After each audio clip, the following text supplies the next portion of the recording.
Bem de família convencional. Será que o seu imóvel, mesmo sendo um bem de família, pode vir a sofrer algum tipo de penhora em virtude de dívidas? Olá, eu sou o Jean, seu consultor jurídico e imobiliário, e hoje abordarei esse assunto com vocês.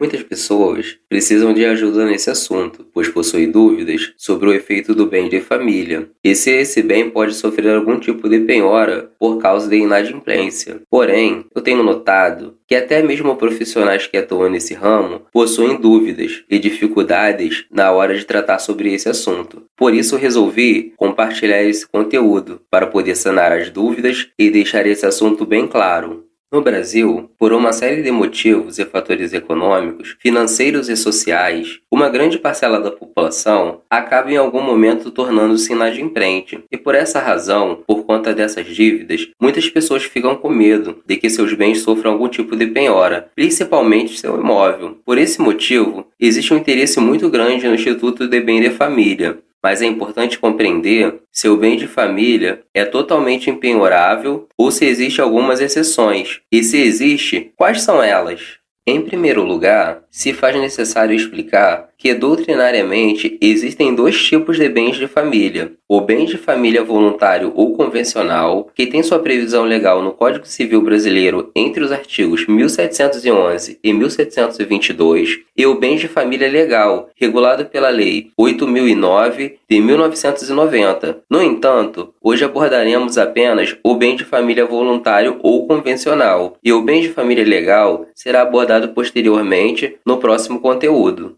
O bem de família convencional ou voluntário pode ser instituído pelos cônjuges, pela entidade familiar ou por terceiro, mediante escritura pública ou testamento. Todavia, não pode ultrapassar a reserva de 1/3 do patrimônio líquido das pessoas que fazem essa instituição, conforme preceitua o artigo 1711 do Código Civil. Esse limite estabelecido pela legislação visa a proteção de eventuais credores. É importante enfatizar que, conforme consta na parte final desse mesmo dispositivo, o bem de família convencional não revogou o bem de família legal, coexistindo ambos em nosso ordenamento jurídico, e por isso que em outro momento vamos falar também sobre o bem de família legal. Agora, falando sobre os efeitos do bem de família convencional, acontece que após a sua instituição, o imóvel torna-se inalienável e impenhorável, permanecendo isento de execuções por dívidas posteriores a essa instituição. Entretanto, tal proteção não prevalecerá nos casos de dívidas que trata o artigo 1715 do Código Civil, que são dívidas anteriores à sua constituição, de qualquer natureza, dívidas posteriores relacionadas a tributos relativos ao prédio, que é o caso do IPTU, e também no caso de despesas de condomínio, mesmo sendo posteriores à instituição. Nesse caso, mesmo após a instituição do bem de família, as dívidas de condomínio ainda assim poderão ser executadas em face desse imóvel.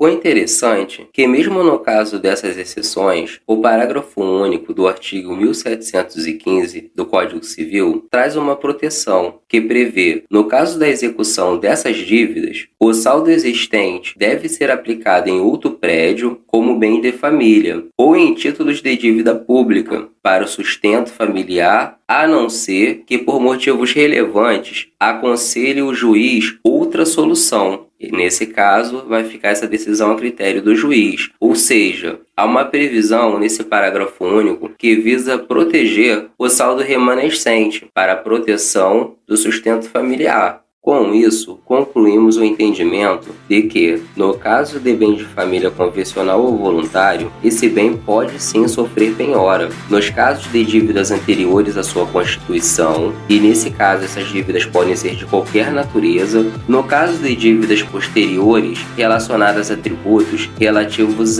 ao prédio, como é o caso de IPTU, e ainda despesas envolvendo condomínio. No caso de dívidas relacionadas ao condomínio, mesmo posterior à instituição do bem de família, ainda assim poderá sofrer a execução. O imóvel pode sofrer execução por conta desse tipo de dívida. Sendo assim, é necessário ter cuidado com essas exceções para que a pessoa não venha a sofrer prejuízo em seu bem, mesmo após a instituição do bem de família convencional. A partir de agora, não precisa mais ter dúvidas do que tange esse instituto.